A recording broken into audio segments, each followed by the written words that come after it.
pessoal está chegando agora. Meu nome é Theo Borges. Nós vamos dar início à nossa última tarde de evento. Eu quero relembrar vocês que o chat para as perguntas aqui no Zoom é feito onde tem esse balãozinho Q e A. E qualquer dúvida durante a apresentação vocês podem colocar aqui nesse botãozinho do Q e A, mas vocês podem também interagir ali no chat. E no final da palestra, a gente vai tentar tirar uns 15 minutos para a gente responder as perguntas com os professores da mesa. A duração da palestra vai ser de até 2 horas. E eu gostaria de começar, então, apresentando os nossos convidados. Primeiramente, o nosso mediador vai ser o professor Dr. Estácio Amaro da Silva Júnior. Ele possui graduação em Medicina pela Universidade Federal da Paraíba, com residência médica em Psiquiatria pelo Hospital Dr. João Machado, residência médica em Psiquiatria da Infância e da Adolescência pelo Hospital de Clínicas de Porto Alegre, títulos de especialista em Psiquiatria e em Psiquiatria da Infância e da Adolescência pela Associação Médica Brasileira, é doutor em Neurociência Cognitiva e Comportamento pela Universidade Federal da Paraíba e mestre em Psiquiatria pela Universidade Federal do Rio Grande do Sul. Ele é professor e coordenador do curso de Medicina da Universidade Federal da Paraíba. Junto com ele, nós teremos como debatedor o professor Dr. Rafael Guimarães dos Santos, que possui graduação em Biologia pelo Centro Universitário de Brasília, mestrado em Psicologia pela Universidade de Brasília, doutorado em Farmacologia pela Universitat Autònoma de Barcelona, na Espanha, e possui pós-doutorado pela Universidade de São Paulo. Atualmente, ele realiza o pós-doutorado no programa de pós-graduação em Saúde Mental da Faculdade de Medicina de Ribeirão Preto, onde atua também como orientador credenciado. É pesquisador do Instituto Nacional de Ciência e Tecnologia, com Medicina Translacional e do Centro de Pesquisas em Canabinoides da Faculdade de Medicina de Ribeirão Preto, tendo experiência na área de farmacologia, com ênfase em psicofarmacologia, atuando principalmente nos seguintes temas: drogas psicoativas, alucinógenos, canabinoides, serotonina, glutamato, transtornos depressivos, transtornos de ansiedade, transtornos relacionados a substâncias, saúde mental. Possui mais de 100 publicações sobre alucinógenos e canabinoides, sendo mais de 60 dessas publicações sobre a ayahuasca. Atuou como pesquisador em 5 estudos experimentais em voluntários saudáveis e 13 estudos, ensaios clínicos sobre depressão e ansiedade social envolvendo a administração de ayahuasca. Participou em mais de 60 sessões experimentais envolvendo a administração de ayahuasca e é reconhecido como World Expert em Alucinógenos pela Expertscape. Para fechar a nossa composição da nossa mesa sobre o uso do canabidiol no tratamento de transtornos mentais, a gente conta também com o professor Dr. Francisco Silveira Guimarães, que possui graduação em Medicina pela Universidade Federal do Rio Grande do Sul e doutorado em Farmacologia pela Universidade de São Paulo. Atualmente é professor titular da Faculdade de Medicina de Ribeirão Preto e tem experiência na área de farmacologia com ênfase em neuropsicofarmacologia, atuando principalmente nos seguintes temas: óxido nítrico, ansiedade, glutamato, serotonina, canabinoides e estresse. É orientador dos programas de pós-graduação em Farmacologia e Saúde Mental da Faculdade de Medicina de Ribeirão Preto e membro titular da Academia Brasileira de Ciências e da Academia de Ciências do Estado de São Paulo. Professores, é um prazer recebê-los. Sejam muito bem-vindos e eu passo a palavra agora ao professor Estácio.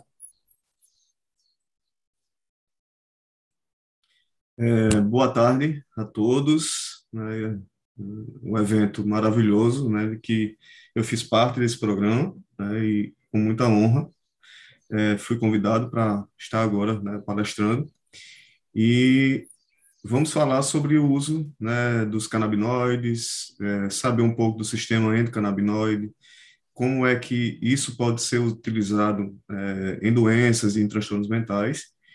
E a gente vai ter uma ordem de início. A gente começa pelo professor, que seria o professor Rafael ou o professor Francisco?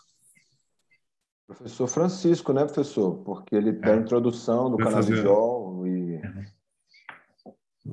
além de ser a pessoa, assim, né, mas na posição para abrir a mente. Não, claro, né? Professor muito mais experiente do que eu, né? Acabei de chegar na praia aí, o professor já. Então, que bom, né, que a gente vai poder escutar você também, Rafael, e o professor Francisco, né, e a quem eu concedo a fala para a gente aprender um pouco mais ou muito. Tá ótimo, eu vou compartilhar minha tela aqui.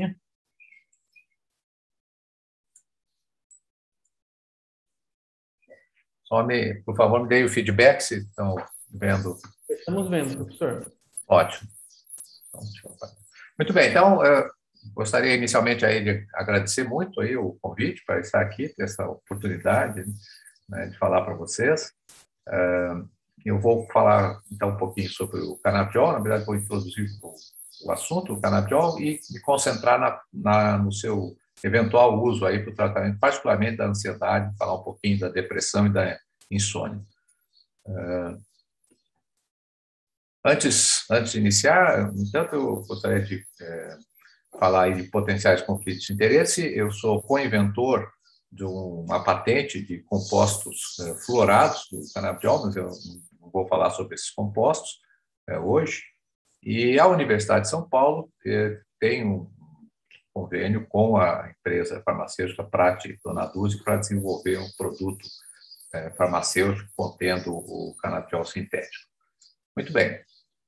Então, a cannabis é uma planta extremamente complexa, ela possui mais de 500 componentes químicos e mais de 100 têm uma estrutura similar e são chamados de fitocannabinoides, porque presentes na planta. O principal fitocannabinoide, né, é exatamente o delta-9-THC, ou tetraidrocannabinol, né, responsável pelos efeitos comuns da maconha, do haxixe e outros compostos originados na planta.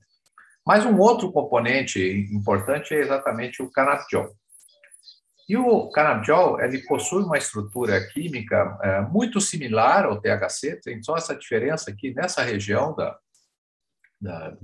desse núcleo, mas espacialmente o canabidiol possui uma molécula mais dobrada, enquanto que a molécula do THC é mais plana. Isso talvez explique as grandes diferenças farmacológicas entre esses dois compostos.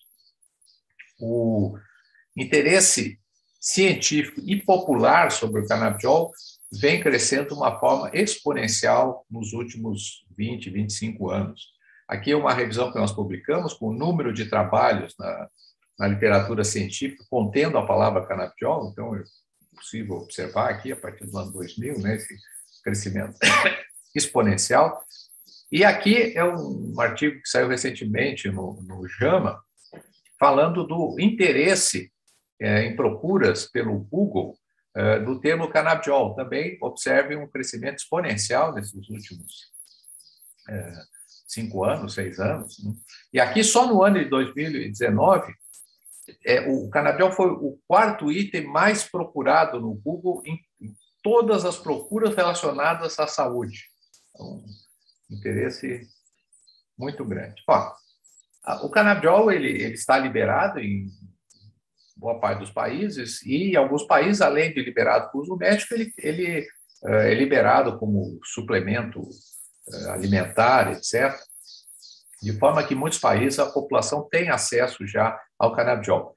Então, essa é uma revisão que saiu semana passada, exatamente investigando para essas pessoas que usam o canabidiol, perguntando por que elas usam. E eu quero chamar a atenção de vocês, então, que o principal uso do canabidiol é exatamente para o tratamento de ansiedade, estresse por essas pessoas, não é prescrição médica. Né? Dor, né? Insônia e depressão. Esses são as principais razões pelas quais as pessoas alegam estar usando o canabidiol. Em relação à insônia, por exemplo, né, pessoas relatam que se sente que dorme menos, né, e também o principal efeito relatado é exatamente se sentir mais calmo, que está associado ao emprego da ansiedade. Muito bem. Então, agora vamos para o lado, esse é o lado popular, agora vamos para o lado científico. E importante, né, nós lembrarmos que a pesquisa científica dos efeitos do canabidiol está muito associada ao Brasil, particularmente ao professor, inicialmente, né, particularmente não, mas inicialmente, a figura do professor Elisardo Carlini, infelizmente falecido o ano passado, né? Ele iniciou uma colaboração com o professor Meschula lá nos anos 70 para investigar os efeitos do canabidiol, que inicialmente foi até pensado ser um canabinoide inativo, porque quando injetado, quando ele foi isolado pelo professor Meschula, lá nos anos 60, injetado em camundongos ou roedores, ele não fazia muita coisa, enquanto que o THC produz alguns efeitos bastante característicos. Então, no primeiro momento, foi até pensado, olha, ele é um canabinoide inativo. E foram trabalhos do grupo do professor Carlini, né, o professor Reinaldo, o professor Suárez, que eu vou falar bastante, mostraram que não, que ele produz efeitos. E, na verdade, das observações que eles fizeram, nesse grupo, foi que em animais de laboratório o canabidiol poderia atenuar alguns dos efeitos já conhecidos do THC. E a partir desse achado em roedores, exatamente o professor Zuardi, Antônio Zuardi, uma figura maior na pesquisa do canabidiol, e foi o meu orientador de doutorado, ele mostrou no seu trabalho de doutorado que o canabidiol era capaz de atenuar em voluntários, em humanos, portanto, os efeitos ansiogênicos e psicotomiméticos de altas doses do THC. Como já sabia que o canabidiol não bloqueava todos os efeitos do THC, embora naquela época não se conhecia o mecanismo do THC, isso já levantou a possibilidade, olha, se existia um receptor para o THC, o canabidiol não deve ser só um antagonista desse receptor, tinha que antagonizar tudo. Então, talvez ele possa estar antagonizando os efeitos por ele ter propriedades ansiolíticas e antipsicóticas. Então, será que ele podia ser ansiolítico? Depois de alguns estudos iniciais que produziram resultados contraditórios, né, nós fizemos um primeiro trabalho nessa área, final dos anos 80, usando esse modelo aqui, o labirinto em cruz elevado, mais usado atualmente para investigar propriedades ansiolíticas de compostos, né, em roedores. Quer dizer, nesse modelo, os roedores preferem ficar nos braços fechados, né, mais protegidos, e quando eles recebem uma substância que diminui a ansiedade, eles vão aumentar a exploração desses braços abertos. Então, foi esse trabalho que nós fizemos, junto com o Zuardi e outros colaboradores, nós fizemos uma curva dose-resposta, e nós observamos que o canabidiol realmente produz um efeito tipo ansiolítico. Aqui que está mostrando é a percentagem de entradas nesse braço aberto em relação ao total. Mas que ele faz isso com o que a gente chama de uma curva dose-resposta em forma de sino. Ou seja, doses maiores não são ineficazes. Isso explicou alguns dos efeitos iniciais contraditórios. Depois disso, aconteceram muitos trabalhos do nosso grupo, de outros grupos, mostrando efeitos tipo ansiolítico do canabidiol em modelos animais. Isso tudo, é efeitos agudos. Claro que se uma substância vier a ser empregada com um medicamento, a gente espera que ele tenha efeito com uso repetido, na maior parte das vezes. Então, será que o canabidiol seria efetivo com uso repetido? Um primeiro trabalho foi feito pela Aline, vou falar em Campos, que agora é minha colega, na época ela era aluna de pós-graduação. Ela usou um modelo de expor o rato, aqui no caso, a um gato, tem uma grade aqui, então, por 10 minutos, né, ele fica muito ansioso, tenta fugir, escapar, pular. E aí ela viu que uma semana depois, se ela colocar o animal naquele labirinto, esse animal está mais ansioso, explora menos o labirinto. E aí ela tratou esses animais com canabidiol, né, por uma semana, parou o tratamento, então o teste é feito sem canabidiol. O que a gente está vendo aqui é um efeito do canabidiol sobre essas alterações plásticas produzidas por esse estresse. Isso é proposto com um modelo de transtorno de estresse pós-traumático. E vocês podem ver que tanto o canabidiol quanto a paroxetina, né, que foi o nosso controle positivo, foram capazes de bloquear esse efeito do estresse. Na continuidade do seu trabalho de doutorado, a Aline estudou um outro modelo chamado estresse crônico imprevisível, que consiste na exposição diária a diferentes estressores para os roedores. Então, ela todo dia ela expunha o camundongo, no caso, a um desses estressores, restrição de comida, imobilização, etc. E 2 horas depois, ou seja, nós não estamos vendo o efeito agudo ansiolítico do canabidiol, era depois do estressor, o animal recebia o canabidiol. Sendo que a meia-vida do canabidiol em roedores é em torno de 6 horas, portanto, entre uma injeção e outra, ou entre o estresse e outro, já não deveria ter uma quantidade importante do canabidiol.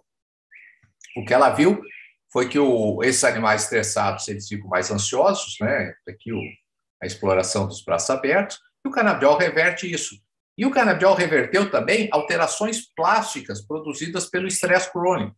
Por exemplo, diminuição dessas espinhas dendríticas, lá no hipocampo e no córtex pré-frontal. E um outro achado importante também foi que o canabidiol diminuiu ou impediu, na verdade, a redução da neurogênese hipocampal nesses animais adultos. O hipocampo é uma região em que você tem o nascimento, né, o surgimento contínuo de novos neurônios. E o estresse, isso já era sabido, diminui esse processo. Drogas antidepressivas usadas cronicamente fazem o mesmo efeito do canabidiol, impedem essa redução ou aumento da neurogênese. Bom, isso em animais laboratórios. Será que seria ansiolítico em humanos?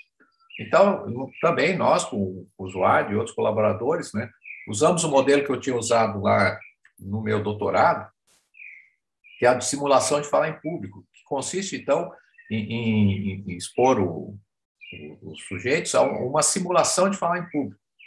Eles vão para o laboratório, eles sabem que eles vão ter que fazer uma tarefa didática, que eles estão acostumados a fazer desde que entraram na escola, mas só que no momento, vamos dizer, a natureza da tarefa só será explicada no momento para eles não se prepararem antecipadamente. Então, depois que ele toma a droga, espera, isso aqui é uma escala de autoavaliação de ansiedade, a gente passa um vídeo explicando, olha, terminado esse vídeo, você vai ter 2 minutos para pensar sobre um tema e depois vai ter que falar na videocâmera por 4 minutos vendo a sua imagem. Isso produz grandes aumentos de ansiedade, isso é atenuado aqui pelo canabidiol, pelo diazepam, que foi o nosso controle positivo.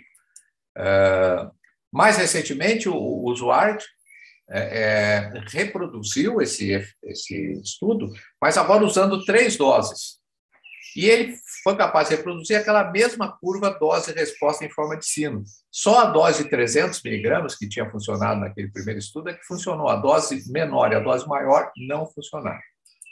O grupo lá de Ribeirão Preto, né, o grupo clínico, qual o usuário faz parte, mais o professor Cripo, o professor Jane e vários outros pesquisadores, testaram também o canabidiol em pacientes nesse modelo de simulação de fala em público. Pacientes que tinham ansiedade social. Quer dizer, um dos piores estímulos para quem tem ansiedade social é exatamente ter que falar em público. Então, vocês podem ver que o procedimento causou um aumento enorme de ansiedade e o canabidiol atenuou. Mas todos esses estudos, até o momento, foram estudos agudos. Recentemente, né, faz 1 ano e pouquinho, saiu os primeiros ensaios clínicos com o canabidiol, né, em pacientes com ansiedade social. Na verdade, era um adolescente japonês com ansiedade social, esse é um estudo japonês, e esse pesquisador mostrou que o canabidiol diminuía, então, os sintomas de ansiedade social de forma significativa. Esse foi um estudo controlado e duplo cego. Bom, o grupo lá de Ribeirão Preto, né, que eu já mencionei, incluindo o professor Rafael, que está aqui, resolveu também agora testar se o canabidiol seria útil durante essa epidemia de Covid em profissionais da assistência à saúde, que é sabido, é um dado mundial, né? Quer dizer, esses profissionais, falando de médicos, enfermeiros, fisioterapeutas, terapeutas ocupacionais, etc., ficaram sob um estresse muito grande né, no período aí de pico da pandemia, né, e que causou os chamados síndrome de burnout, aumentos de ansiedade, insônia, depressão. Então, eles primeiro correram um estudo piloto, né, não controlado, né, mas nesse estudo não controlado, o canabidiol usado aí por 4 semanas funcionou muito bem. E aí eles fizeram um estudo agora controlado, né, randomizado, embora ele não seja duplo cego, por questões éticas, né, profissionais que estavam tratando os pacientes. Então, ele não foi duplo cego, mas ele foi controlado, foi randomizado, quer dizer, não era o sujeito que escolhia se ele ia receber vamos dizer, o cuidado padrão ou o canabidiol, né? E o canabidiol também funcionou, diminuiu aqui exaustão emocional, sintomas de depressão e sintomas de ansiedade. Esse trabalho foi publicado, questão aí, talvez uns 2 meses, tá, no JAMA. Bom, eu vou só comentar um pouquinho das propriedades antidepressivas do canabidiol, né, essa semelhança do efeito do canabidiol com os efeitos de antidepressivos, que eu mostrei, por exemplo, naquele modelo de transtorno de estresse pós-traumático, etc., nos fez pensar, olha, pode ser que o canabidiol também tenha propriedades antidepressivas. E aí foi a Samia Joca fazer postdoc no meu laboratório, de uma professora da USP e da Dinamarca, né, que continuou depois essa linha. Eles testaram o canabidiol nesse modelo aqui de nado forçado, que é um modelinho muito simples, né, e consiste em colocar o camundongo aqui, e depois de um certo tempo o camundongo para de tentar escapar e fica imóvel, né, só fazendo esses pequenos movimentos para não afundar. E aí elas viram que o canabidiol, assim como a imipramina, diminui esse tempo de mobilidade. E faz isso também com aquela curva em forma de U, invertido, né? Aqui no caso. Bom, a professora Samia continuou essa linha de pesquisa, tem muitos trabalhos super interessantes, né? Mas agora que estão surgindo os primeiros estudos clínicos com essa possibilidade. Então, eu não tenho dados clínicos de estudos, né? Tem relatos de casos interessantes para mostrar para vocês. Bom, em relação à insônia, né? Nós participamos de um trabalho lá também, no grupo clínico, em que nós investigamos se o canabidiol agudamente alterava o sono de voluntários saudáveis. Então, esse é um trabalho com polissonografia, que foi medido todas aquelas diferentes ondas, etc. Bom, resumindo, o canabidiol não teve efeito. Ou seja, o canabidiol, pelo menos em dose aguda, não altera o sono normal, o que é bom, na realidade, né?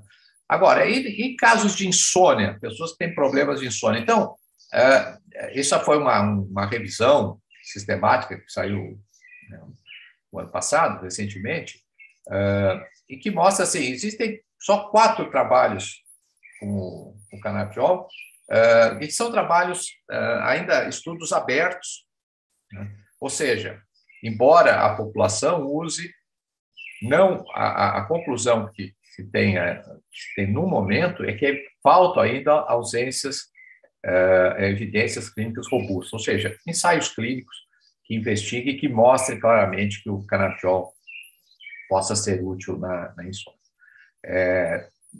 Só para finalizar, eu queria comentar dos mecanismos farmacológicos, né, do canabidiol. O canabidiol é como se fosse uma Disneylândia para um farmacologista, porque se você vai na literatura e olha os possíveis alvos moleculares do canabidiol que foram, vamos dizer, descobertos em estudos in vitro, você vai encontrar mais de 60. Aqui eu fiz não vou entrar em detalhes, mas só para vocês terem uma ideia, né?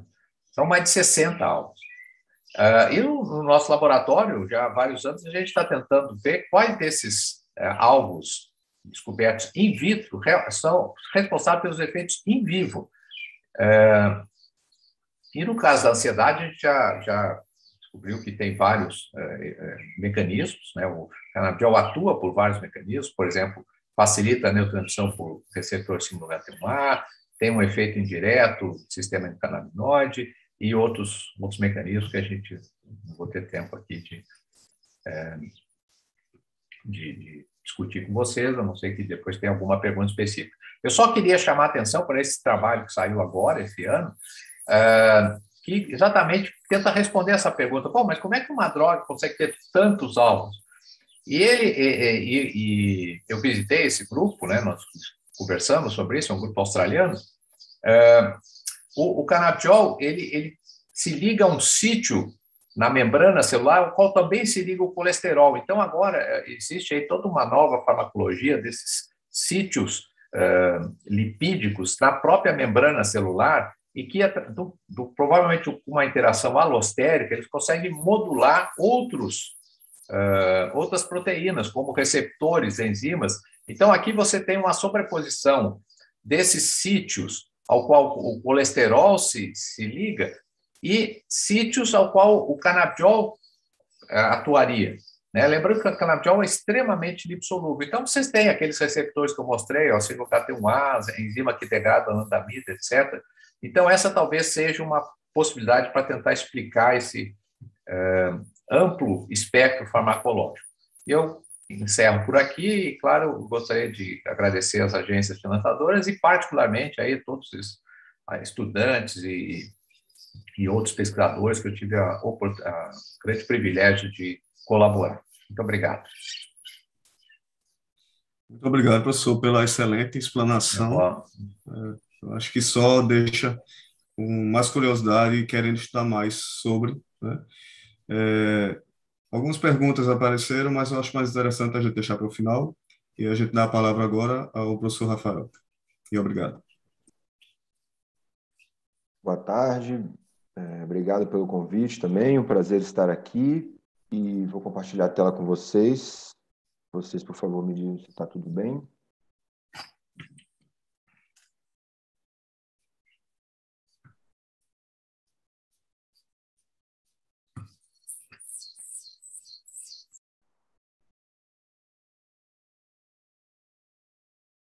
Tudo correto?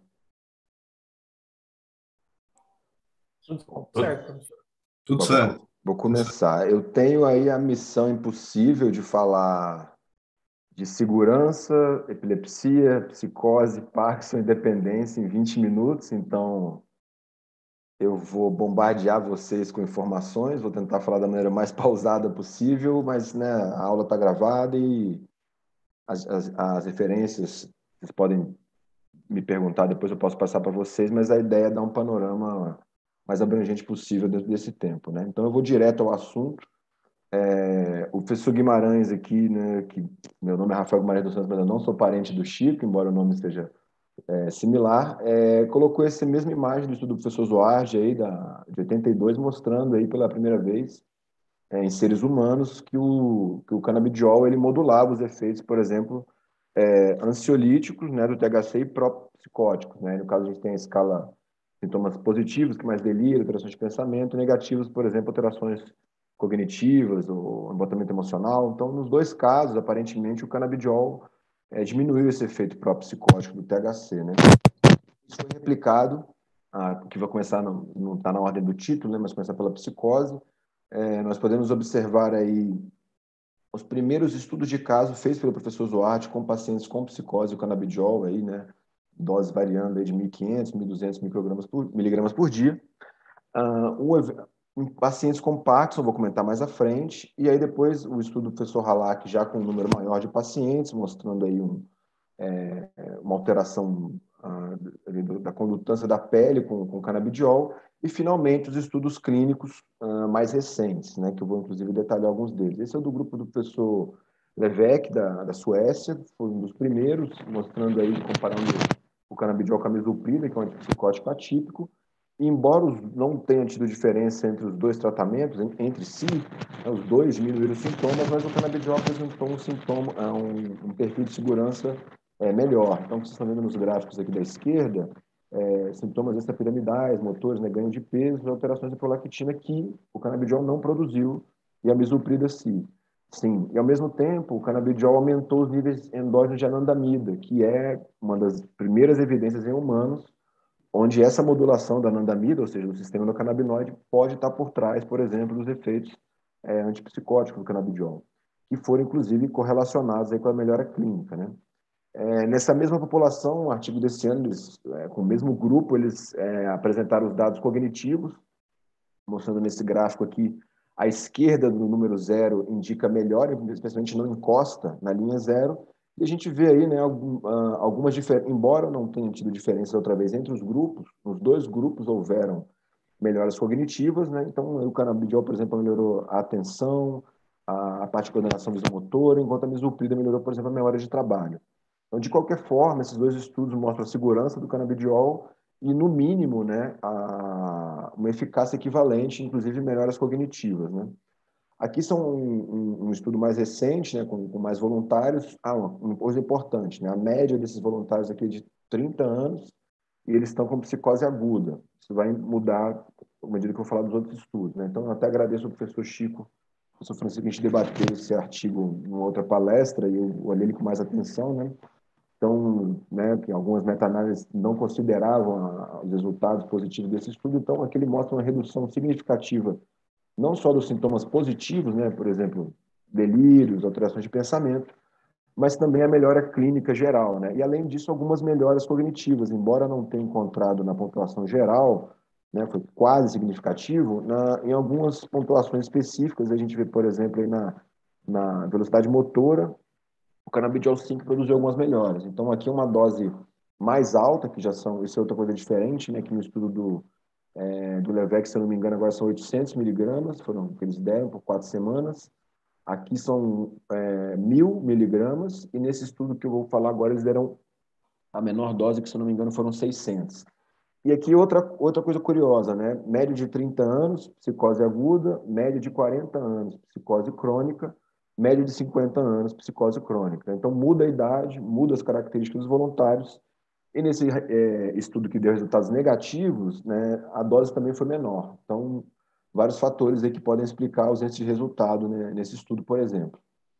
Já passando aqui para o Parkinson, fazendo a conexão com a psicose, esse foi a série de casos publicada pelo grupo do professor Zuardi em 2009 ainda, mostrando aí que o canabidiol é um estudo aberto, né, por até 4 semanas, reduzindo aí os sintomas psicóticos em pacientes com Parkinson, que além dos sintomas motores, esses pacientes apresentam uma série de sintomas não motores e os sintomas psicóticos são alguns deles, né?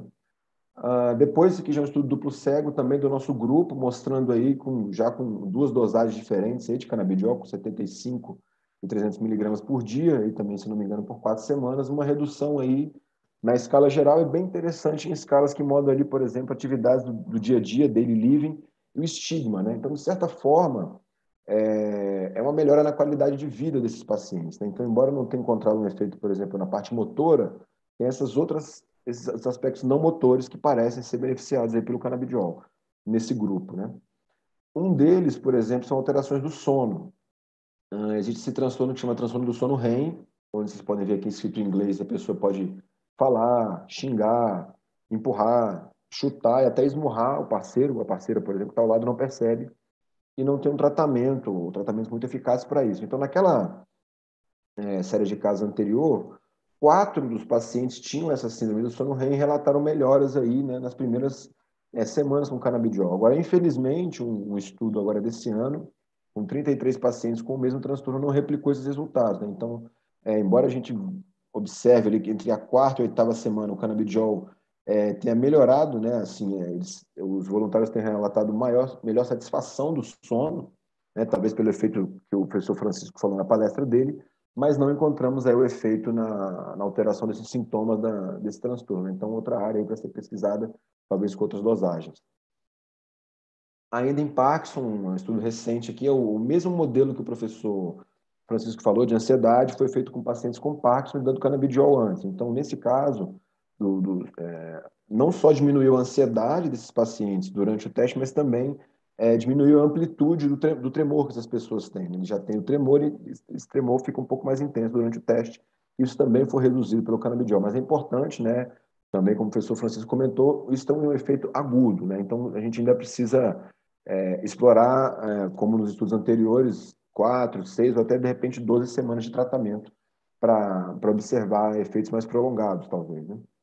E esse é o último estudo, esse eu só vou dar um pouco de ênfase dele, ele é aberto, não tem placebo, foi feito nos Estados Unidos com o Epidiolex, que é o CBD puro que foi autorizado para tratar epilepsia lá e na Europa também, como eu vou falar abaixo, na epilepsia. Pacientes aí, 10 pacientes, tomaram aí por 10 a 15 dias, diariamente, de 5 a 25 miligramas por quilo por dia, que é a mesma dosagem, inclusive, utilizada nos estudos com epilepsia. Então, tiveram algumas melhoras ali na parte, por exemplo, dos tremores, do sono, do controle emocional, só que quando a gente faz uma correção estatística, que chama correção por comparação múltipla, né, que a gente compara todos os pontos, por exemplo, que foram feitos num estudo e faz uma estatística para controlar aquele tanto de ponto que tem, vamos dizer assim, né? Então, quando os pesquisadores fizeram essa correção, esses efeitos desapareceram. Então, isso pode ser que ou é ausência de efeito ou também a amostra é pequena, né? São apenas 10 voluntários.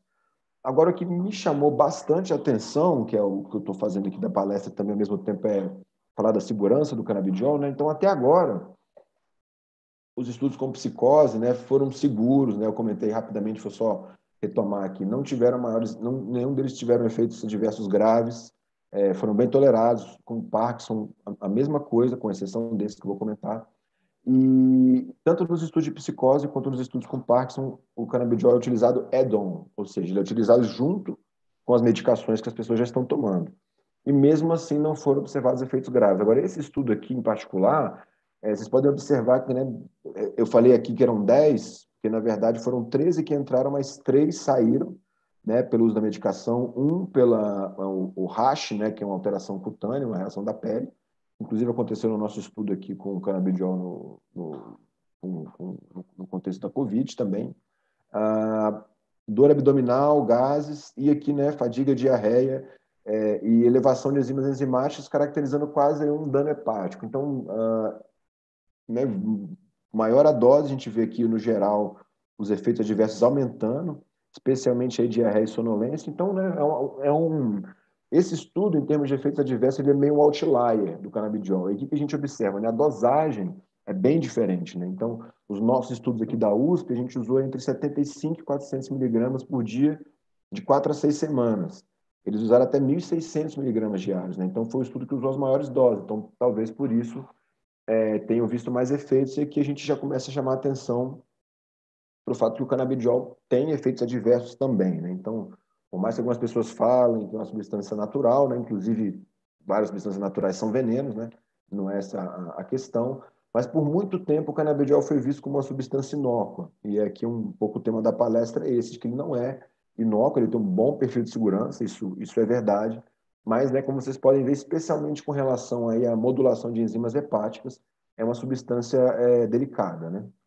Então, uma revisão aqui, inclusive, publicamos aí junto com o professor Chico, mostrando aí não só os possíveis efeitos motores do canabidiol no Parkinson, mas a parte dos efeitos não motores também, né?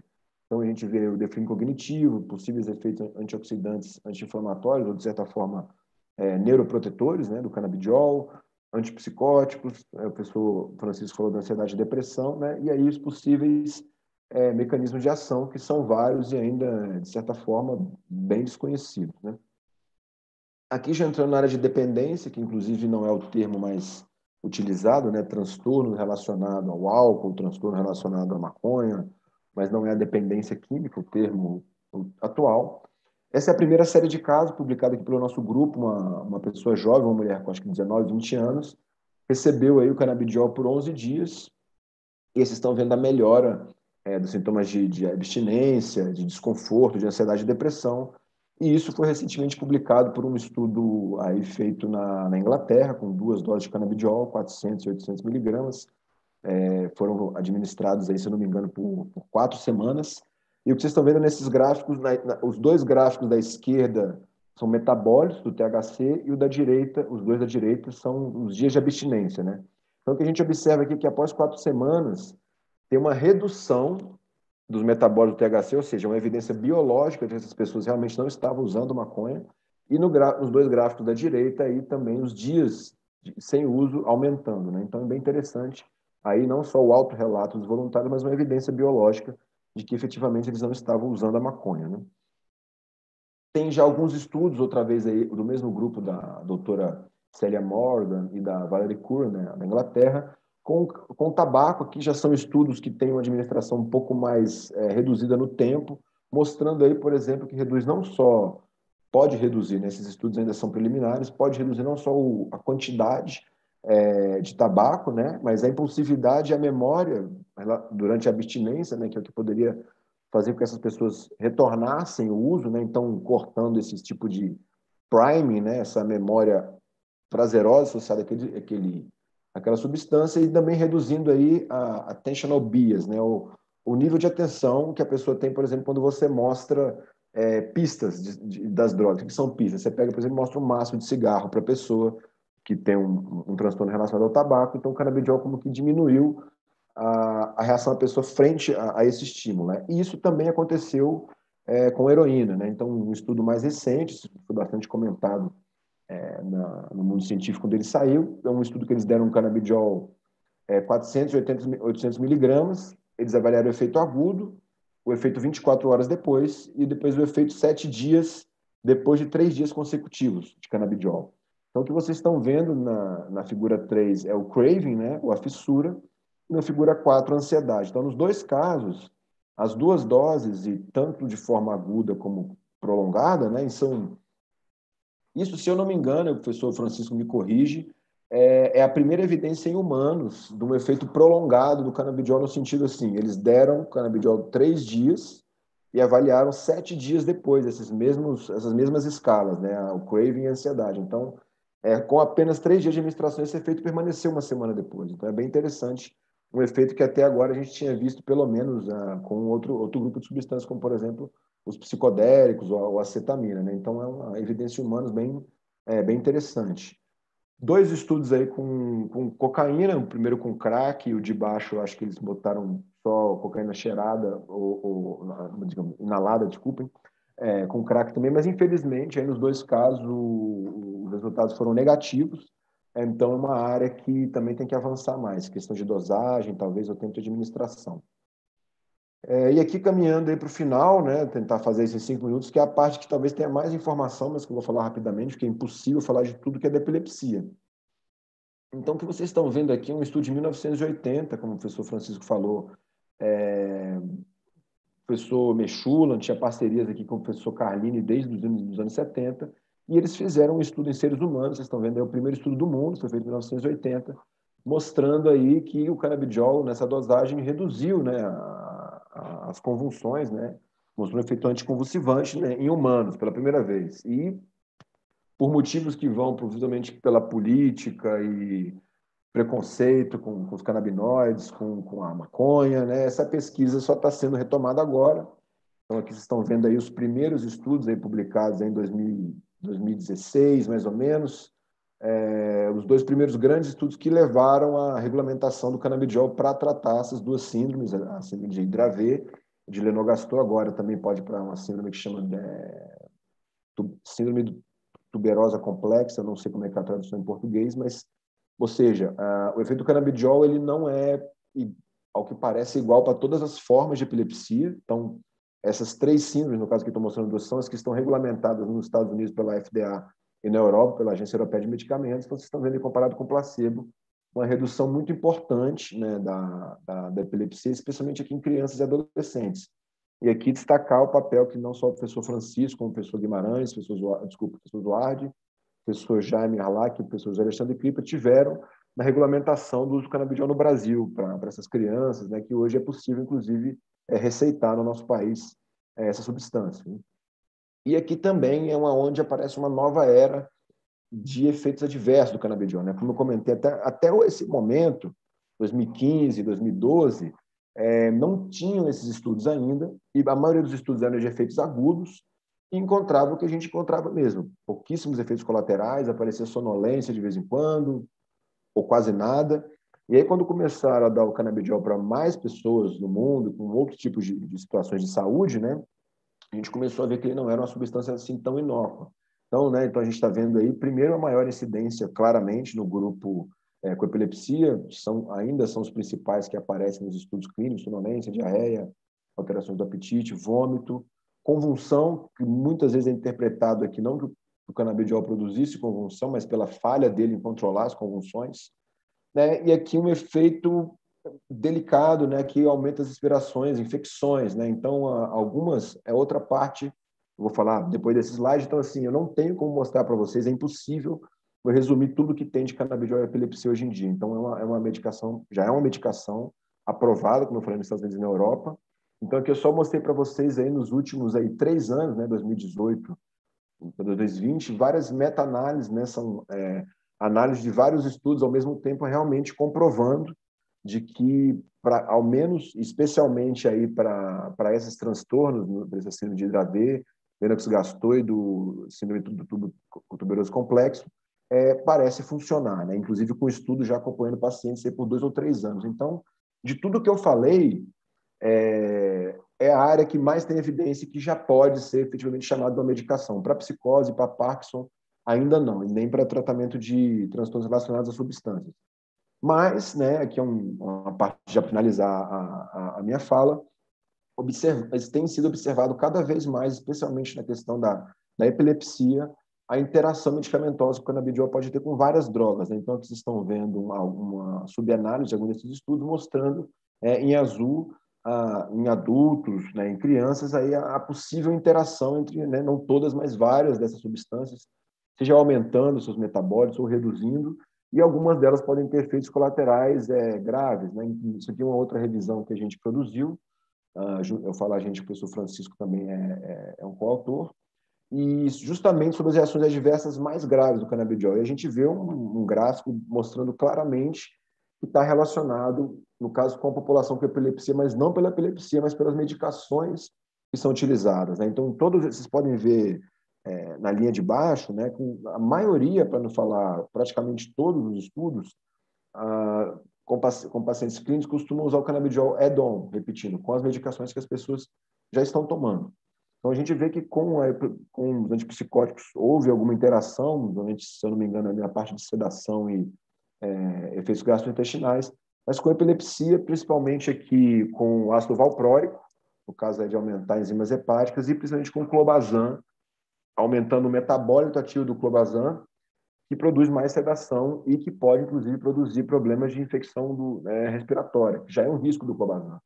Então, mostrando realmente que o canabidiol tem também o seu perfil de riscos, né, e que a gente tem que ficar atento aí, aqui já os últimos slides, com a regulamentação desses produtos, né? Então, o professor Francisco mostrou ali o slide, a quantidade de usos que as pessoas estão fazendo no canabidiol.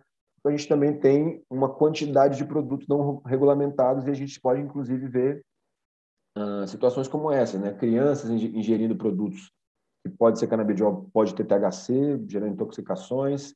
Produtos vendidos como canabidiol, na verdade, são canabinoides sintéticos que podem produzir reações tóxicas importantes, né? Assim, hospitalização de mais de 50 pessoas, interação com drogas desconhecidas. Então, esse aqui é o cenário e a mensagem que eu gostaria de deixar, né?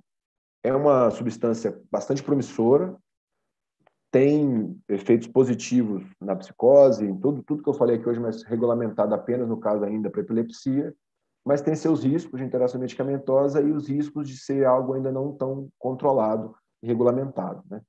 E aí agradeço a vocês, aqui são, digamos assim, a tríade que mais me orienta, no sentido de meus mentores, né, professor Zohard, professor Cripo, professor Jaime, embora a fotinha do professor Francisco não esteja aqui, ele também é uma grande influência para mim em termos de conhecimento dos canabinoides.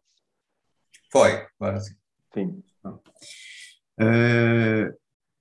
O meu doutorado, né, que foi no programa, no PPG-NEC, né, de Ciência Cognitiva e Comportamento da UFPB, foi justamente isso, né? O professor Francisco comentou na sua fala a questão de que apareceu, né, a cannabis medicinal, né, e o canabidiol especificamente como, né, o mais utilizado e com mais segurança, não sendo THC com propriedades psicoativas, dependendo da sua quantidade. E como clínico, como pesquisador, me veio o desejo de pesquisa e de realizar um ensaio clínico randomizado duplo cego, placebo controlado, para o uso, né, no caso, eu queria ter feito com o canabidiol isolado, mas até foi bom, porque eu pude ver com o extrato, né, do cannabis, né, que a gente fornecido pela Abrace, né, a quem eu sou muito grato, e a gente pode, né, ir vendo algumas coisas do que saiu até agora, né, só quem pesquisa o transtorno do espectro autista, né, isso é pelo menos do conhecimento que eu tenho de ensaios clínicos randomizados, a gente, enquanto Brasil, e Israel, né, que tem o professor Aran, e seu grupo de, né, pesquisa que trabalham sobre isso.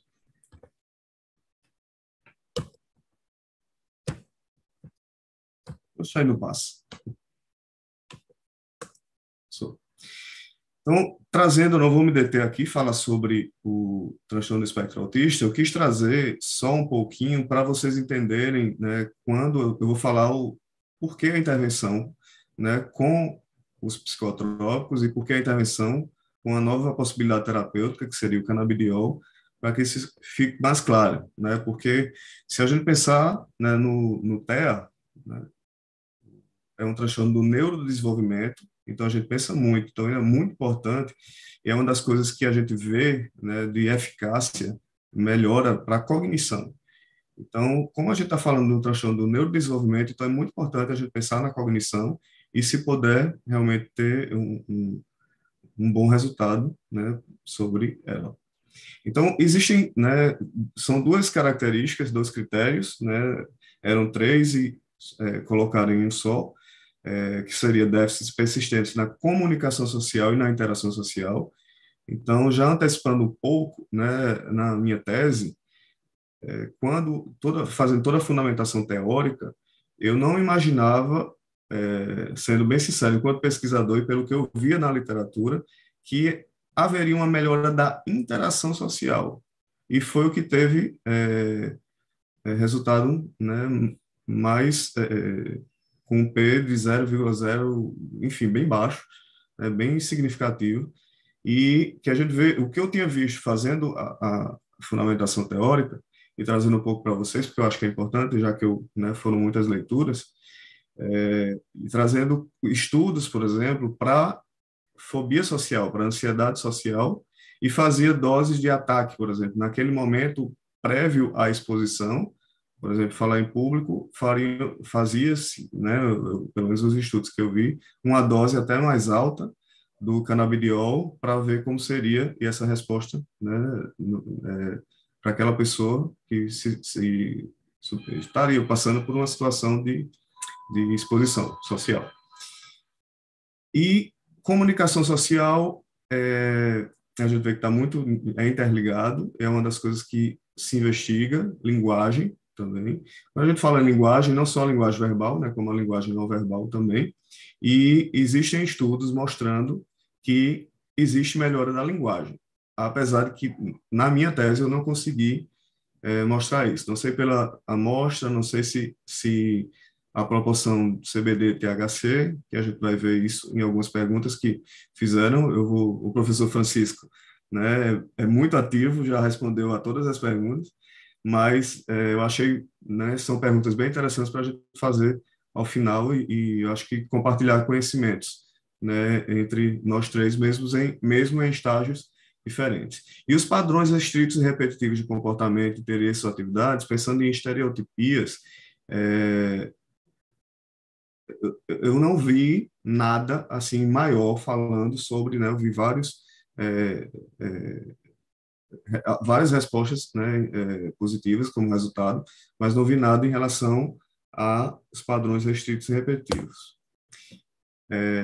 Em relação a crianças com TEA, comumente, então, assim, se a gente for pensar, não existe um tratamento para o transtorno do espectro autista, pelo menos por enquanto, que é o nosso maior desejo enquanto pesquisador.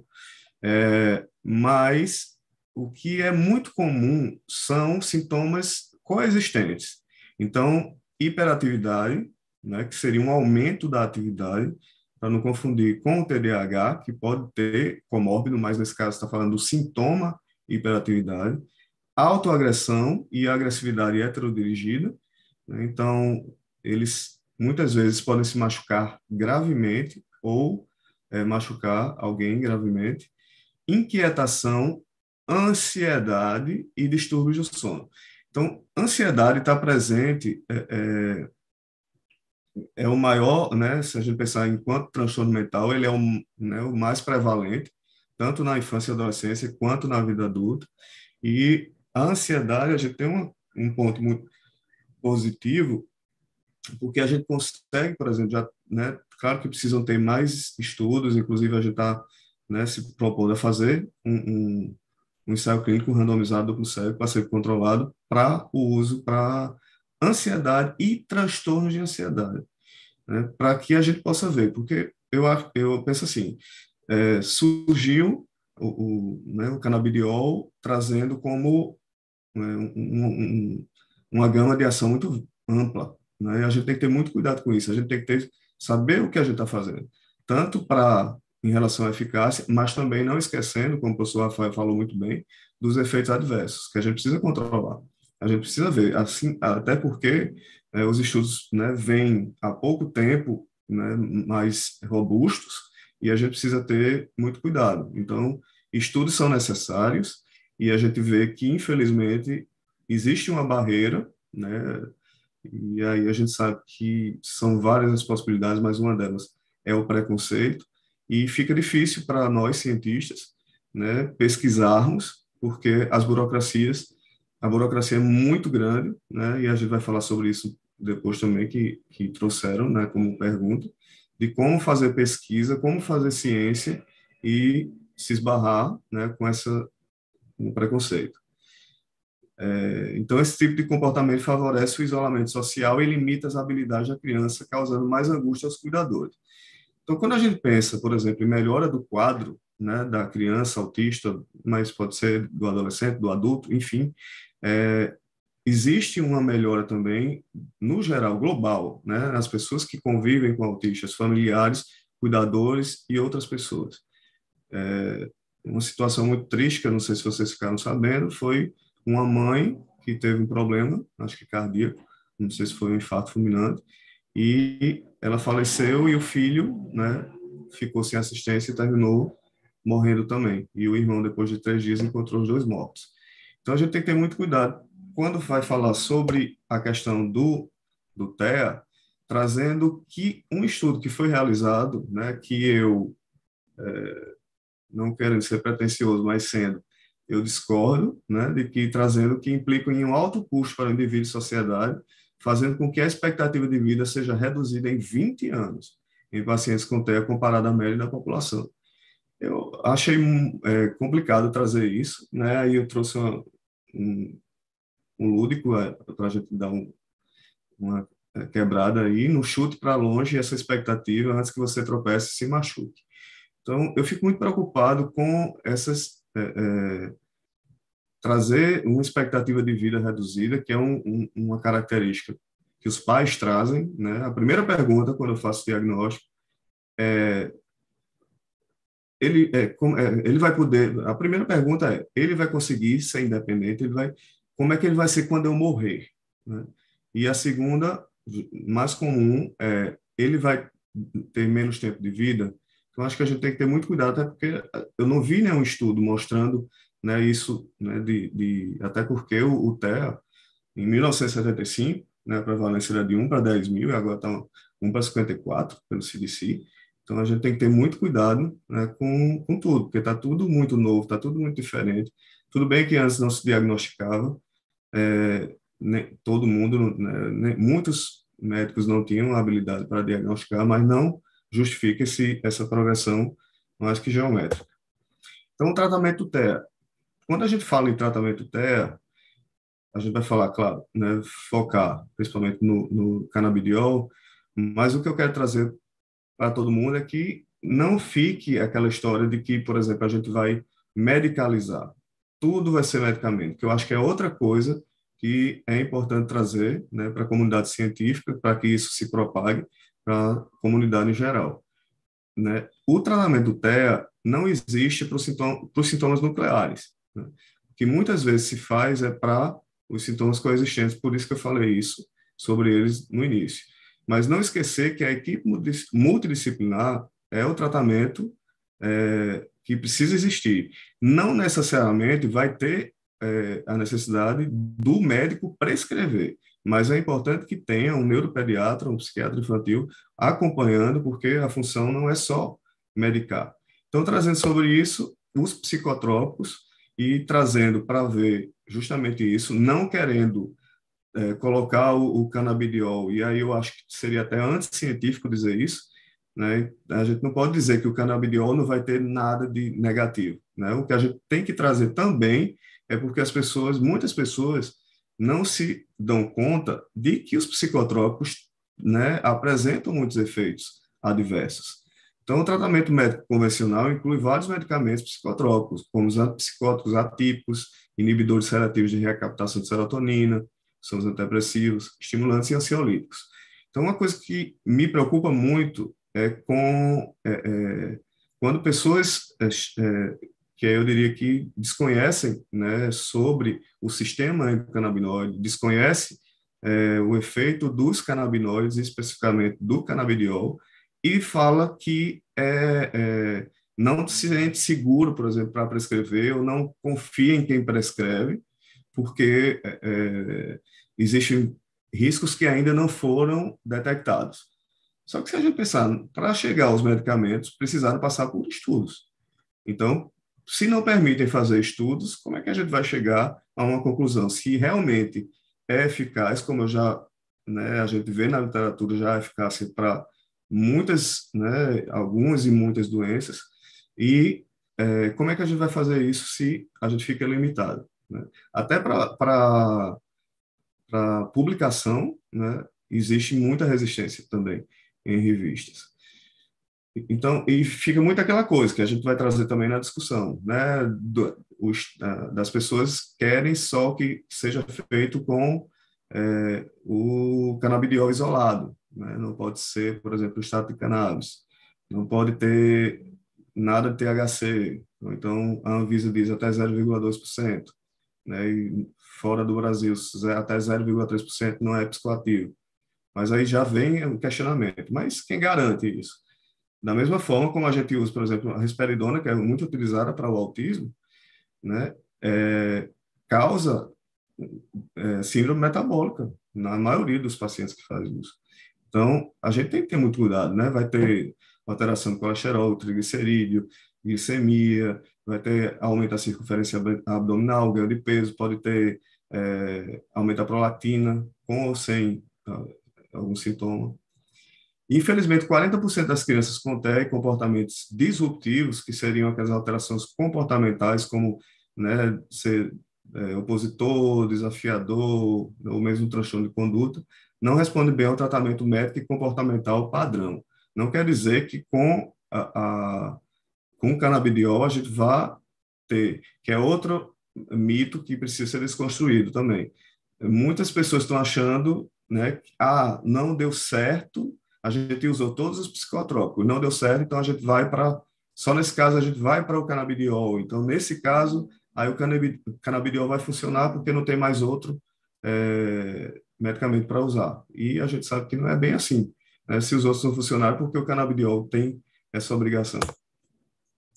Então, da cannabis sativa, eu não vou me deter, já que o professor falou, né, sobre isso, mas que vem sendo utilizado no tratamento de diversas doenças e alterações neurológicas, né, e a gente vê isso já evidente e já bem aceito, né,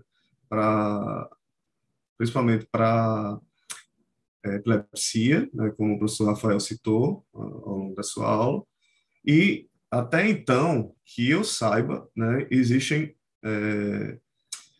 2 estudos, né, um que é realizado, né, um Proof of Concept, que foi em Israel pelo Adiaran, e um né, que seria o resultado da minha pesquisa, seria a eficácia e a segurança dos canabinoides em crianças autistas, né, um estudo duplo cego randomizado para ser controlado que está em processo de estar em submissão. Os canabinoides, pensando de uma forma geral, seriam mais de 100, né, mas pensando no canabidiol, né, assim como também existem outros compostos da planta, além do THC, que fica sempre muito preso, canabidiol e THC, mas existem vários outros que precisam ser estudados também, e eu concordo, e a gente precisa fazer isso para a gente saber o que está fazendo. Isso é fazer ciência, né? E pode modular diferentes aspectos relacionados a. Então, como eu tinha falado, e que isso já tem, né, são vários estudos, eu fiz questão de trazer alguns para mostrar que realmente, né, relacionado à cognição, né? Isso eu estou falando do autismo, né? Mas a gente vê em outros, né, por exemplo, no Alzheimer, por exemplo, eu já vi muito, tanto em estudos como na prática clínica, de uma melhora da cognição. Respostas socioemocionais, susceptibilidade a convulsões, porque é muito comum não, mas é comum, acontece numa parcela que eu não vou saber dizer em porcentagem qual seria a epidemiologia, mas, né, é comum comorbidade, né, do TEA com epilepsia. Então, teria essa dupla ação, né, também sobre as convulsões. Nocicepção e plasticidade neuronal, que se encontram frequentemente alterados no autismo. E existem, né, a avaliação neuropsicológica, que é realizada pela neuropsicóloga, que avalia as funções psíquicas e, inclusive, vai ver, né, isso tudo, e é bem interessante, porque na minha tese entrou uma colega e amiga, né, neuropsicóloga, que está fazendo a parte dessa avaliação neuropsicológica para ver, né, se houve, né, resposta, né, na realização dos testes antes e depois do uso, né, do extrato de cannabis, né, ou no placebo. E para finalizar, né, trazendo algumas do que a gente vê, dos resultados que foi feito, vou trazer algumas coisas do que teve resultado na minha pesquisa, né, do que a gente vê resultado na literatura. Então, melhora dos ataques de automutilação e raiva, melhora da hiperatividade, problemas do sono. Em relação a problemas do sono, geralmente leva a, como o professor falou também, não é que ele vai causar sonolência, mas vai melhorar o sono, se vai manter o sono adequado sem ter nenhum prejuízo. Mas existem casos, né, mas não são raro, né, pelo menos o que eu vejo, o que eu li, o que eu vejo na prática, né, de causar insônia. Ansiedade, inquietação, dentre eles foi o que teve, né, resposta melhor, foi de 71%. Agitação psicomotora, irritabilidade, agressividade, sensibilidade sensorial, cognição, atenção, interação social, linguagem, perseveração e depressão. E aí, trazendo um pouco também que né, quando a gente vê assim, tantos resultados melhorando tantos sintomas, né, a gente tem que ter muito cuidado, pelo menos eu fico preocupado, né, com isso, até que a gente precise ver realmente o método utilizado em pesquisa para ver como é que foi feito isso.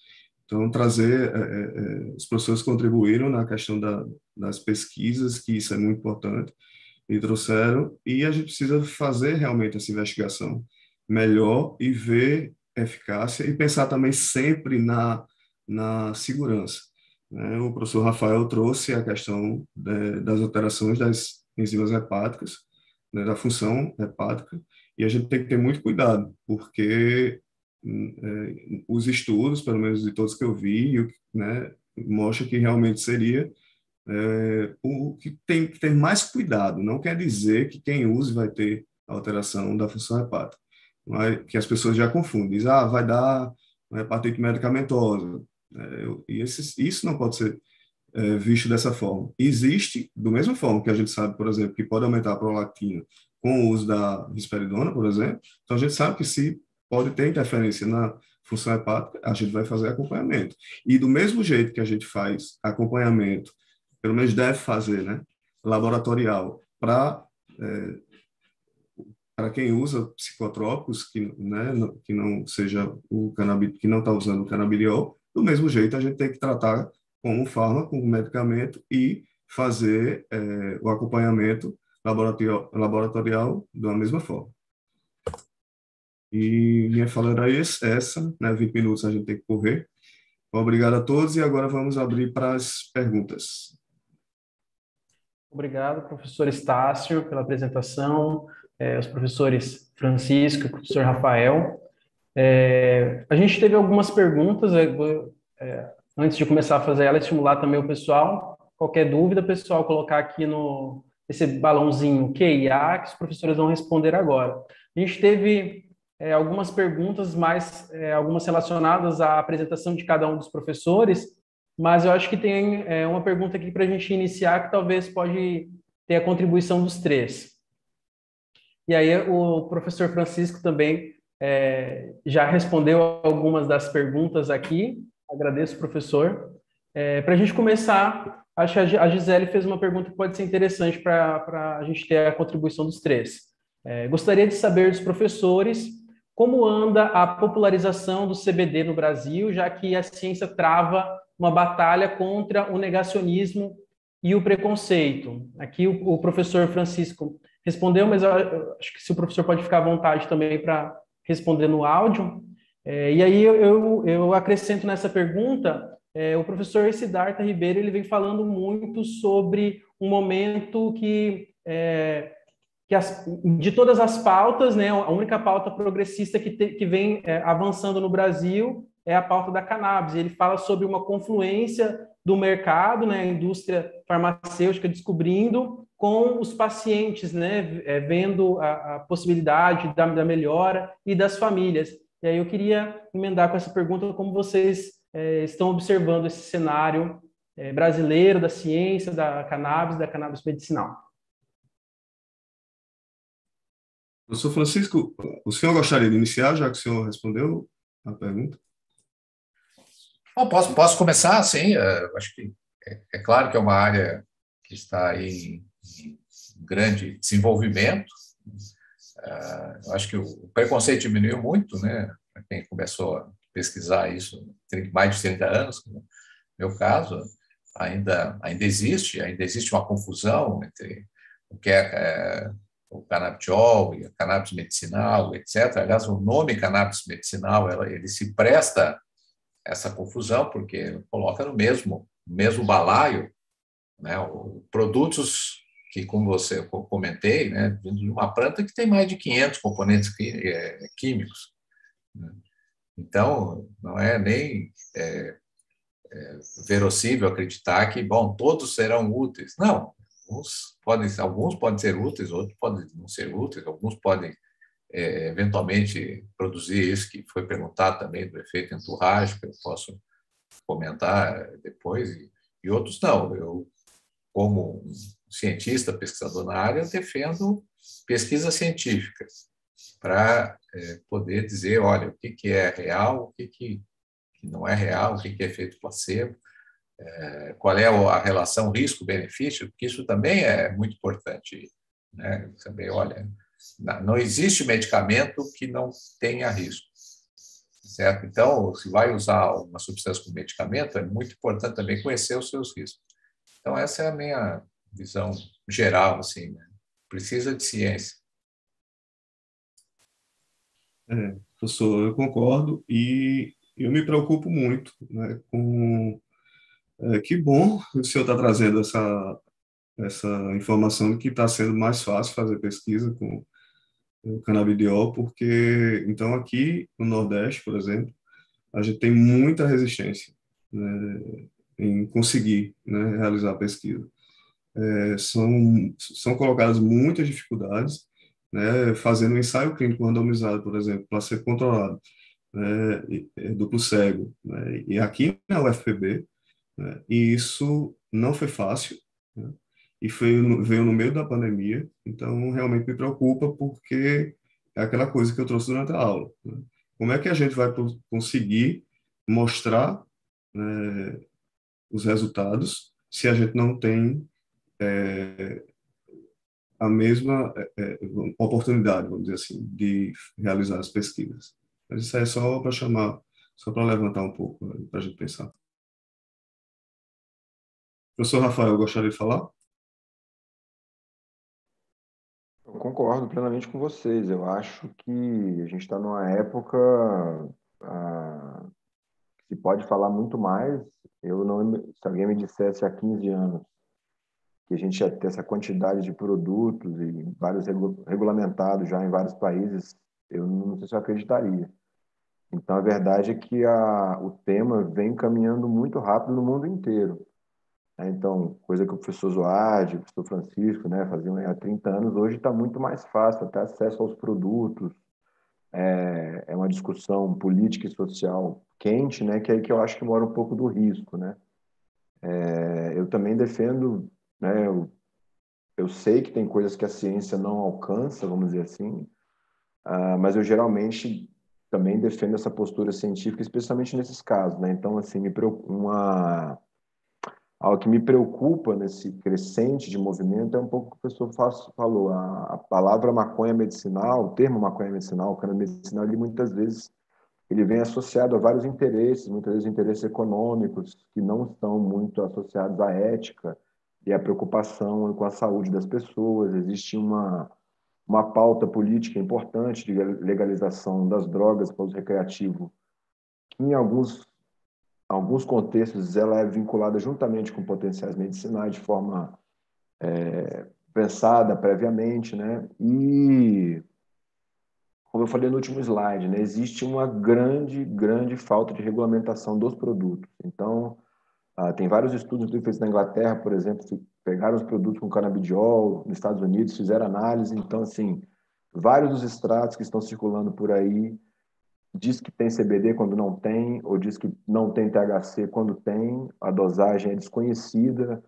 metais pesados, bactérias, fungos, né? Muita gente fala, nossa, é uma erva natural, tal, vou dar para o meu avô com Alzheimer, mas você daria um medicamento com fungo e bactéria para o seu avô? Mas como é maconha, então eu acho que tem esse terreno aí do ativismo, que a gente tem que tomar muito cuidado. Então, assim, eu reconheço que não é uma planta das mais tóxicas que a gente tem na natureza, nem para uso recreativo. Eu, como indivíduo, uma postura pessoal, sou a favor da legalização das drogas de maneira ampla. Agora, outra coisa é remédio. Outra coisa é falar, vou dar uma medicação para depressão para a pessoa. Então, eu acho que nesse caso da medicação no sentido estrito, a gente ainda está bastante longe em termos de evidência. Tem muitas pessoas receitando para várias coisas. Nos Estados Unidos tem dezenas de indicações, só que você não tem estudo clínico para nenhuma delas, muitas vezes, né? Então, é algo que é bem diferente na ciência. Normalmente você pega uma molécula, vai pré-clínico, vai investigando, até talvez chegar no remédio. Então, agora o que está acontecendo é que a sociedade está pedindo esse remédio porque está dizendo que está funcionando para várias coisas. Só que é complicado, né? Está na moda, tem efeito placebo, tem marketing, né? Então tem muitos produtos que não tem canabidiol e tem gente tomando e está falando que está se sentindo super bem, quando na verdade é só placebo. Então a gente tem aí uma grande luta pela frente que refinar o que a gente tem, né, de conhecimento sobre isso, né? Então maconha não é igual a CBD, CBD não é igual a THC, o efeito Entúrade não está demonstrado para nenhuma indicação, não tem nenhuma indicação cientificamente demonstrada que a planta seja melhor do que a substância pura. Nós não temos nenhum estudo mostrando isso de forma definitiva. E nós temos vários estudos pré-clínicos, inclusive, mostrando efeitos deletérios do Entúrade, quando certas combinações dão efeitos negativos, por exemplo, o que os ativistas não comentam, né? Então, eu acho que é isso. A gente tem um grande trabalho de refinar o conhecimento que a gente tem nas mãos e reconhecer que o efeito placebo é muito poderoso e está presente em vários desses quadros. É algo que só os estudos vão desvendar. Assim, claro, com os estudos observacionais também, mas sem a mão dada com os estudos clínicos, a gente fica numa área de desconhecimento mesmo. Professor, vou continuar então você respondeu essa pergunta no chat para a pessoa, né, que fez a pergunta, mas acho que pode ser interessante para a gente compartilhar. A Georgia perguntou como que se dá a produção dos extratos, né, que são utilizados na pesquisa brasileira. A plantação, a extração, se ela ocorre pelos próprios laboratórios ou se esses produtos são fornecidos externamente, né? Se há esse controle do tipo da planta e onde são extraídos. O professor respondeu que são extraídos de plantas que são regulamentadas no exterior. E aí a pessoa ela respondeu aqui no chat que essa pergunta veio porque ela conhece alguém que tem o habeas corpus para a plantação da cannabis aqui no Brasil, e que ela gostaria de saber como funcionaria, né, esse processo de cooperação na prática, como acontece.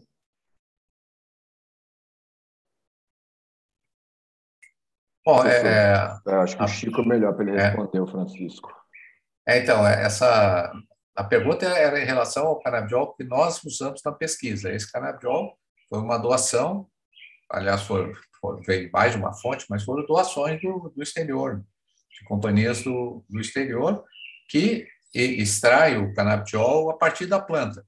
Veja bem, você preparar o canabidiol a partir da planta, essa é outra confusão, porque as quantidades de canabidiol, de THC e dos outros 500 compostos vai variar de planta para planta, e vai variar vamos dizer, da amostra da planta, mas até do período do ano que você faz, etc., que você planta. Então, eu não sou contra usar canabidiol, extrato da planta, etc., desde que, primeiro, você saiba o que contém lá, que eu acho que esse é o ponto que o Rafael mencionou, porque, dependendo do método de extração, você pode produzir compostos ou introduzir compostos cancerígenos, etc., né? Então, tem que tomar cuidado a fonte que você vai fazer isso, a forma que você vai fazer isso. Não é algo que você faz né, no seu quintal.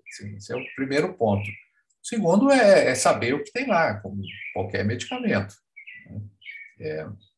Terceiro é essa investigação científica. Bom, existem evidências, né, de que, por exemplo, se você adicionar THC, você aumenta o efeito do CBD ou vice-versa, né? Eu acho que essa é a pergunta, que é o efeito entourage não é só isso, né, mas está envolvido com isso, que é a ideia de que na planta você teria componentes que aumentariam os efeitos dos outros componentes, né?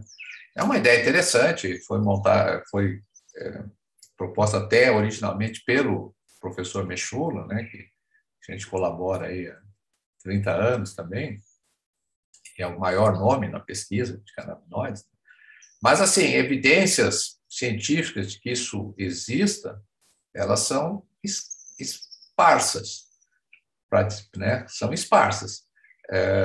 E se existirem, eu até acho que para alguns efeitos existe um racional científico, se existirem, elas faltam evidências maiores.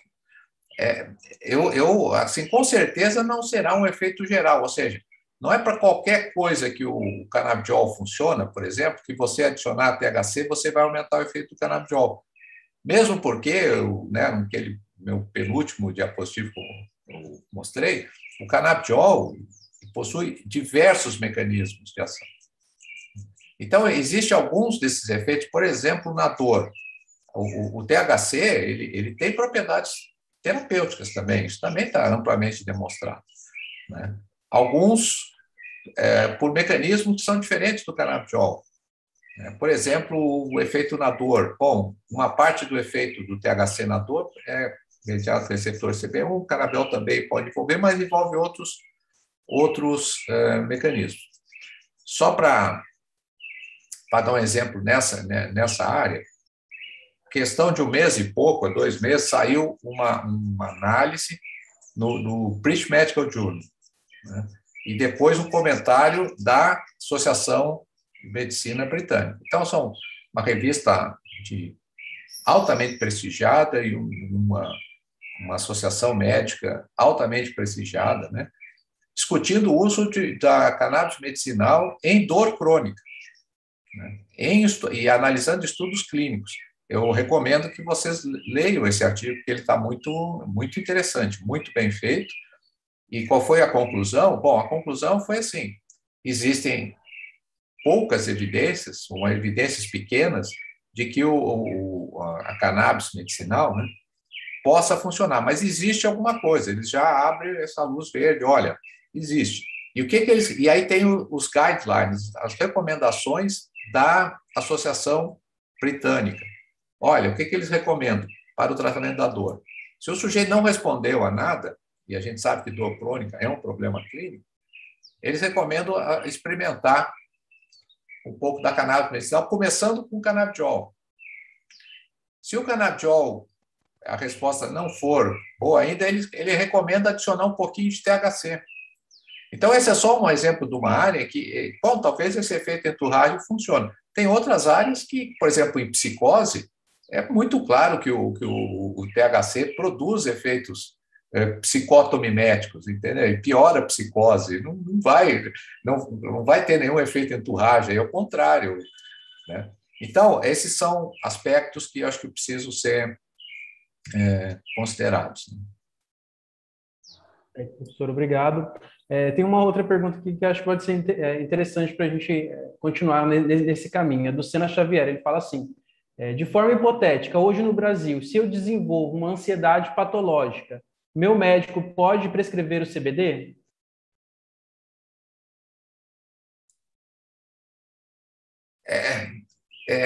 Aí entra a questão da autonomia médica, né? Ele pode, embora o CBD foi liberado pela Anvisa, né, para o chamado uso compassional, quando não responde a outros medicamentos, para o tratamento dessas crises epiléticas. Essa foi a indicação da Anvisa. Agora, não há, que eu saiba, né, aliás, eu não trabalho mais na clínica, então provavelmente o Estácio vai poder informar isso muito melhor que eu, mas que eu saiba, não há impedimento de que um médico prescreva, por exemplo, com essa indicação.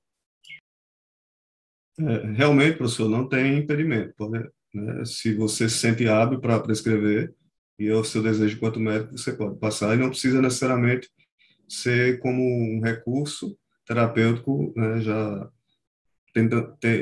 por ter tentado outros anteriormente. Professor Rafael, quer comentar? Olha, ok, pode recomendar, né? Mas aí vem os temas, né? Com que evidência, né? Isso vem com... Pode recomendar até sem ser uso compassivo já, né? Eu questiono bastante essas coisas, né? Porque, assim, né, o professor Francisco mostrou que a gente tem algumas evidências, mas que não são evidências que são similares. Você pegar um estudo multicêntrico que fez aprovar uma medicação ansiolítica, né? A gente está bem antes disso. E isso acontece, né? Muitos pacientes chegam querendo canabidiol de primeira. Não, eu não quero começar a tratar com canabidiol, não quero saber antes. Então, assim, eu acho isso complicado. Eu acho que o médico tem que ter autonomia, claro, mas tem que ser baseado em evidência. Então, assim, as medicações para ansiedade, por exemplo, disponíveis, por mais que elas tenham limitações, elas ajudam milhares de pessoas no planeta inteiro. Por mais que tenham limitações, e precisam melhorar as medicações, né? Mas a minha postura como pesquisador, com certeza seria reforçar, iniciar um tratamento com drogas tradicionais, para depois explorar outras medicações, né? Então, é onde eu acho que aí uma mistura entre, talvez, falta de informação de muitos profissionais, é uma área muito nova, e onde eu acho que o hype, ou a moda, ou o discurso de que funciona, às vezes acaba falando mais alto. Então, a gente tem, por exemplo, fenômenos aí de vários cursos de receitar canabinóides no país sem ter evidência, outra vez, para vários desses usos, né? Então, fico me perguntando onde esses profissionais estão buscando essas informações, porque se for só na experiência deles, é bastante limitado, né? Então, a minha preocupação é mais nesse sentido. Mas eu acho, só corroborando, o uso que se deve ter com cautela, né? Realmente usar o bom senso. Por exemplo, uma das indicações, não é a minha primeira, eu também não seria minha primeira opção terapêutica. Mas, por exemplo, se chega um paciente que está com um quadro de algum transtorno de ansiedade grave, moderado ou grave mesmo, e não aceita, por exemplo, usar psicotrópico e chega solicitando, por exemplo, outra alternativa, como, por exemplo, canabidiol, então seria um caso que eu me sinto seguro por estudos que eu já vi de eficácia para ansiedade. Mas eu acho que tudo tem que ser muito bem pensado, realmente, e agir com bom senso. Professor Estácio, vou aproveitar que o senhor está com a palavra. A Aline fez uma pergunta aqui sobre o uso do CBD no autismo, né? Se ela é recomendada a depender do grau ou se há estudos em graus leves também. Aí você deu uma resposta aqui no chat para ela, então acho que pode ser interessante para a turma como um todo. Tá. É porque quando se fala em grau de autismo, se pensa, né, que, por exemplo, existe o grau leve, moderado e grave. E associa-se, né, como se fosse, por exemplo, o grave é porque ele é mais comprometido, no sentido de ter mais sintomas coexistentes, mais aí a gente pensa tudo, né, mais agressivo, mais agitado, né, e todos os outros que a gente falou durante a explanação. Mas o que define o grau do TEA, claro que a gente sabe que tem uma relação, mas o que define seria a necessidade de apoio. O leve tem a necessidade de apoio, o moderado, um apoio substancial e o grave, muito substancial. Mas, independente do grau, se leve, moderado ou grave, pode apresentar sintomas coexistentes, por exemplo, o leve pode apresentar sintoma coexistente mais grave. Então, seria nesse caso, né, que precisaria, né, utilizar um medicamento, como também poderia ser utilizado o canabidiol. Professores, as demais perguntas, vocês deram algumas respostas, elas foram bem no sentido da palestra mesmo que vocês estavam desenvolvendo. Vou pedir para o pessoal, se alguém tiver mais alguma questão, senão a gente pode passar para as considerações finais dos professores. Eu começo, então, passando para as considerações finais do professor Francisco.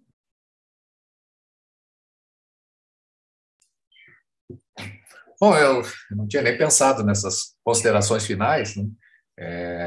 Queria, antes de mais nada, então, agradecer, sei que foi ótimo ter participado, e que espero que a audiência tenha aproveitado, né, entendido que o canabidiol é uma substância muito interessante, né, do ponto de vista farmacológico, como eu falei, depois que eu comecei a pesquisar há 30 anos, e nós não sabemos ainda por que ela consegue fazer tantas coisas, ou pelo menos tem o potencial de fazer tantas coisas, né? E nós estamos nessa fase agora que a gente está realmente passando da pesquisa pré-clínica, que mostrou e tem mostrado assim um potencial terapêutico muito amplo do canabidiol para a hora da verdade, para os estudos clínicos, para saber se aquilo funciona realmente no ser humano. Porque muita coisa funciona no animal de laboratório e na clínica é um fracasso. E aqui eu acho que ficou claro que nós estamos nessa fase intermediária. Algumas coisas estão bem mais avançadas, outras estão vamos dizer, engatinhando, né? Mas estão indo, né? Estão muitos ensaios. Se vocês abrirem lá o site lá do clinicaltrials.gov, né? E pôr a palavra canabidiol, vocês vão ver muitos ensaios clínicos, mas um número assim muito grande. De forma que essas dúvidas que nós temos no momento, né, elas provavelmente daqui a uns anos elas vão estar respondidas, né? Funciona ou não funciona na clínica e particularmente se a relação risco-benefício faz com que seja um medicamento eventualmente até de primeira escolha. Isso nós precisamos caminhar. Paralelamente, eu acho que é uma pergunta fascinante tentar entender como que uma molécula, né, consegue fazer tanta coisa. E consegue fazer tanta coisa produzindo, vamos dizer, uma quantidade relativamente pequena de efeitos adversos. Ela produz efeitos adversos, não existe medicamento 100% seguro, acho que, né, a fala do Rafael deixou isso muito claro, mas comparado com outros medicamentos, é relativamente pequeno, você imaginando o número de ações farmacológicas que ele possui. Você deveria esperar que ele produzisse muitos efeitos, outros, e são relativamente poucos. Né? Então, esses são desafios também para o futuro. Acho que é isso que eu queria deixar como mensagem para vocês. Professor Rafael? Olha, reforçar as palavras do professor Francisco, uma molécula interessante, que vem de uma planta interessante, com outras moléculas interessantes, e que ainda é uma área, por mais que pareça ter um grande histórico nela, é uma área ainda recente, né, na farmacologia, né? Então, por exemplo, a gente falou hoje basicamente de CBD e um pouquinho do THC, a gente nem falou dos outros compostos, então, um grande desconhecido aí, né? Tem já grupos pesquisando atividade anticonvulsivante, antidepressiva, ansiolítica de outros fitocannabinoides, né? Então, para a gente também manter a mente aberta, que nada vai acabar em THC e CBD, né? Essa é uma área que ainda vai ter muita coisa para pesquisar. E reforçar aqui a minha posição de dúvida e crítica em relação aos produtos que estão circulando por aí, aos cursos de formação, muitos feitos por não médicos, para receitar com dosagem. A gente nem sabe qual dosagem funciona, se é que funciona para depressão, já tem gente com dosagem sendo receitada. Então, eu queria deixar o meu posicionamento pessoal de ceticismo com muito que a gente vê, né, por aí, né?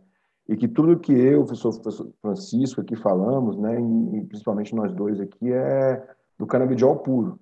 É tudo que a gente está falando, praticamente tudo que a gente falou aqui é o canabidiol puro, não com outros compostos, né? Então, para a gente também não extrapolar o que a gente falou para qualquer condição clínica. Mas também agradecer aí a oportunidade. Professor Estácio, que esteve como mediador da mesa, suas considerações. Muito obrigado, professor Francisco, muito obrigado, professor Rafael. Eu acho que essa mesa ficou muito rica, né? Até você apresentou muito bem. Então, agradecer a esse convite, né? E uma honra, como eu disse, estar, né, participando de onde eu fiz a minha pós.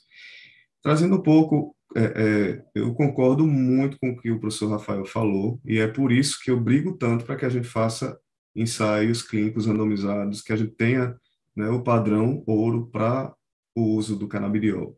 E a gente tem que ter muito cuidado, porque saiu, não sei se vocês conhecem, um daqueles estudos que eu falei, né, de Israel, fez a comparação para o autismo, só que ele não usou só crianças, usou para crianças e adolescentes, considerou até 21 anos, e fez a comparação, 3 grupos, né, sendo um placebo com o CBD puro, e o outro com isolado, e o outro com extrato, né? E aí tem que ter muito cuidado, porque o resultado veio melhor com extrato.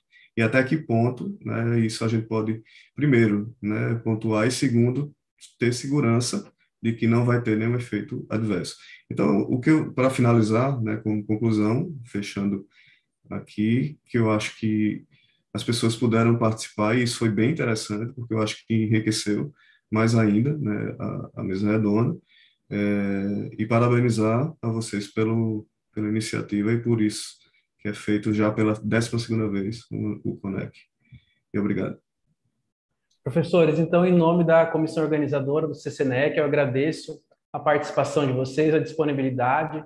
Foi excelente, essa era uma das mesas mais aguardadas do nosso evento. Tenho certeza que foi muito construtiva, muito instigante aos participantes. Agradeço também a todos que participaram.